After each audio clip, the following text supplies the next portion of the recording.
Kita semua pasti udah sering denger lah ya soal fan war di media sosial. Tapi, gimana kalau sebuah pertikaian online itu nggak cuma berhenti di dunia maya? Gimana kalau itu meluas jadi krisis ekonomi beneran yang kerugiannya sampai miliaran dolar?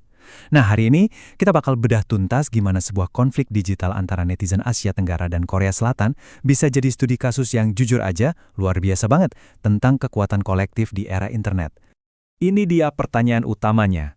Sebuah klip yang durasinya bahkan nggak sampai 1 menit bisa memicu boikot massal, bikin harga saham anjlok, dan bahkan nyiptain teror psikologis buat ratusan orang. Kok bisa? Oke, ayo kita selami gimana semua ini terjadi. Jadi, semuanya itu berawal dari sebuah insiden di dunia nyata. Tanggal 20 Januari 2026 di sebuah konser Day6 di Kuala Lumpur.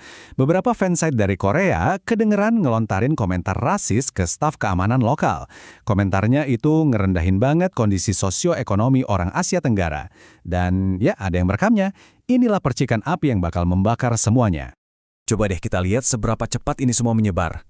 Dalam 1 jam, video itu udah online. Besoknya, udah 5 juta orang yang nonton. Dan cuma dalam waktu 3 hari, sebuah gerakan global lahir. Gila kan? Ini nunjukin betapa cepat dan dahsyatnya kemarahan bisa menyebar di zaman sekarang.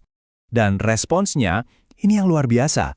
Untuk pertama kalinya, netizen dari Indonesia, Malaysia, Filipina, Thailand, Vietnam, sama Singapura, negara-negara yang seringnya saingan, malah bersatu di bawah satu identitas baru, Siblings, alias Southeast Asian Siblings. Buat mereka, ini bukan lagi sekedar ribut-ribut antar fans, tapi udah jadi serangan terhadap harga diri satu kawasan. Oke, jadi gimana caranya kemarahan online ini bisa berubah jadi sebuah boikot yang efektif banget? Ini bukan cuma emosi sesaat loh. Ternyata ada kerangka psikologis yang kuat di baliknya, yang ngejelasin gimana kemarahan kolektif ini bisa diorganisir jadi sebuah aksi yang nyata. Para ahli itu pakai teori ini, Theory of Planned Behavior, atau TPB, buat membedah gerakan ini. Sederhananya gini deh, teori ini bilang kalau niat kita buat ngelakuin sesuatu itu ditentuin sama 3 faktor utama. Nah, mari kita lihat gimana ketiganya bekerja di kasus Siblings ini. Nah, ini dia 3 bahan utamanya. Pertama ada sikap bersama. Rasisme itu salah, dan boikot adalah cara yang adil buat menghukumnya. Semua setuju. Kedua, tekanan sosial yang masif. Algoritma media sosial itu kan memperkuat suara mayoritas, jadi orang merasa wajib ikutan.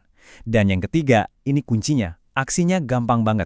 Kamu nggak perlu turun ke jalan, cukup dengan nggak beli produk atau nyebarin tagar dari HP kamu. Ungkapan kayak gini yang nyebar banget di media sosial, benar-benar ngegambarin seberapa kuatnya tekanan sosial waktu itu. Ini bukan lagi pilihan pribadi. Di dalam komunitas online yang udah terbentuk, kalau kamu diam, kamu dianggap setuju sama rasisme. Ini tuh mekanisme kontrol sosial yang efektif banget buat maksa orang-orang ikut berpartisipasi. Sekarang, kita pindah dari dunia maya ke konsekuensinya di dunia nyata. Semua klik, semua tagar, semua unggahan itu ternyata punya harga yang mahal banget, baik dalam bentuk dolar maupun dalam bentuk penderitaan manusia. Kita lihat angkanya ya. Niat beli produk skincare Korea anjlok 18%. Itu pukulan langsung ke salah satu pilar ekspor budaya mereka yang paling kuat. Dampaknya nggak berhenti di situ, tapi merembet ke pariwisata. Kerugiannya diperkirakan paling sedikit 128 juta dolar AS. Dan itu cuma dalam 1 kuartal. Ini benar-benar pukulan telak buat ekonomi Korea yang sangat bergantung sama turis dari Asia Tenggara.